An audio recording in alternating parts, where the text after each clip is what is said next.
ને 7 બચ્ચા હતા. એક દાડો એને બનાવવાનું વિચાર તો જંગલમાં ગઈ, રસ્તા પર જઈને બેસી ગઈ અને પછી બારવાળાની રાહ જોવા લાગી. એટલામાં ગોળના ગાડાવાળા ભાઈ નીકળ્યા.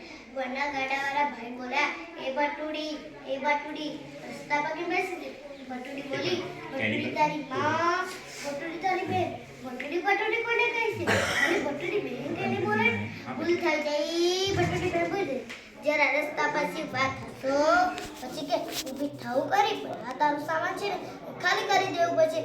ખાલી કરી દીધું અને બધો સામાન લઈને જંગલમાં મૂકીને બીજા દિવસે આવીને બેસી ગઈ રસ્તા ઉપર અને બારવાળાની રાહ જોવા લાગી. એટલામાં શેરડીનું ગાડું નીકળ્યું. શેરડીવાળા ગાડાવાળા ભાઈ બોલ્યા, એ બટુડી રસ્તા પર કેમ બેસી છે? બટુડી બોલી, બટુડી તારી માં, બટુડી તારી બેન. બટુડી કોને કહે છે? મને બટુડી બેન કહીને બોલે. બટુડી બેન કહીને બોલાવી અને પછી કીધું, ભૂલ થઈ જઈ બટુડી બેન, જરા રસ્તા પછી વાત હતો. એને તો કહ્યું કે ઊભી થવું કરી, પણ આ શેરડીનું અને ખાલી કરી જવું પડશે. એને તો ખાલી કરી દીધું. પછી બધો સામાન લઈને જંગલમાં મૂકી. ત્રીજા દિવસે આવીને બેસી જઈ અને આજુબાજુ જોવા લાગી. હાલવાળા આવે છે તો હું ખારું પાડું. પછી તો કાટલીનું ગાડું નીકળ્યું અને પછી કીધું, એ કાટલીવાળા બોરે ક્યાં જશું? કે હું રસ્તા પર કેમ ઊભી છે? ઊભી થા. એને કહ્યું, તારી બટુડી કોને કહે છે? મને બટુડી બહેન કહીને બોલે. એને તો બટુડી બહેન કહીને બોલાય અને કહ્યું કે ભૂલ થઈ જઈ બટુડી બે, ભૂલ થઈ ગઈ. પછી એમ કહ્યું કે ભૂલ થઈ જઈ બટુડી બે, ભૂલ થઈ ગઈ. પછી કીધું કે જરા રસ્તા પછી વાત થશો. એને તેમ કહ્યું કે રસ્તા પર ઊભી થવું, નાના સામાન છે ને ખાલી કરી દઉં પછી. અને તો ખાલી કરી દીધું. મેં બધો સામાન લઈને ગોળની પીતો શેરડીનું છાપરું બનાવી અને કાટલીનું અને પીચીને નરિયા બનાવીને ઘર બનાવ્યું. મસ્ત મજાનું કહ્યું કે હું પાણી ભરવા જાશું, હું આવું જ ગાય ત્યારે તમે ગોર કેરી બીતડી ને શેરડી કેના કાચરી એકર છાયા બટુડા કમાડું ગાડો. ત્યારે તમારે કમાડું ગાડો. પછી સુજલાને, પીપળાને અને રાખને ખેતી મારા બચ્ચાનું ધ્યાન રાખજો. ભાઈ બોલ્યા, સારું. પછી બટુડી બેન તો બધો પછી પાણી પીવા આવી ગયા અને વાઘ તો કાન ખોલીને સાંભળતો હતો.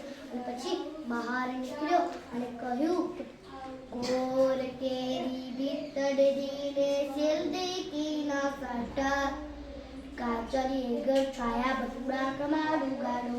પછી પીપળો બોલ્યો કે બટુડા તમારા માં તમારી માં નથી, તો વાઘ છે. પછી એમ કહ્યું, વાઘ છે વાઘ. પછી એને તો બહુ ગુસ્સો આવ્યો તો કરીને પીટી આવ્યો. પછી આવીને બોલ્યો, ગોર કેરી બીતડી ને શેરડી કીના કાંટા કાચરી ઘર છાયા બટુડા કમાડું ગાડો. પછી રાખ બોલી કે બટુડા તમારું ગાડો માં તમારી માં નથી, તો વાઘ છે વાઘ. વાઘને બહુ ગુસ્સો આવ્યો તો લઈને ફેંક્યા દૂર. પછી આવીને બોલે, ગોર કેરી બીતડી શેરડી કીના કાંટા ગોર કેરી બીતડી ને શેરડી કીના કાંટા કાચરી ઘર છાયા બટુડા કમાડું ગાડો.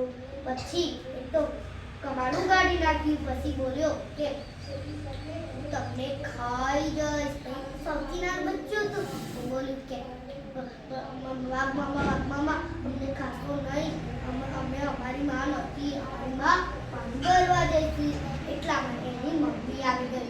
મમ્મીએ કહ્યું, અરે વાઘ મામા આવો, સરસ મજાનું ભોજન કરો. એને તો કહ્યું, મને બહુ ભૂખ લાગી, મારે તો બચ્ચાને ખાવા છે. કે બચ્ચાને ખવાય નહીં, આ તો હું તમને ભોજન કરાવું છું, ખાઈ ને. એને તો ભોજન કર્યું અને કહ્યું કે હું તમને ખાશું નહીં, હું તમને મારશું નહીં. પછી એમને કહ્યું કે તમે મારા ભાણિયા. અને બટુડીએ કહ્યું, તમે મારી બેન. એમણે કહ્યું, બાળ મિત્રો તમને વાર્તા ગમી?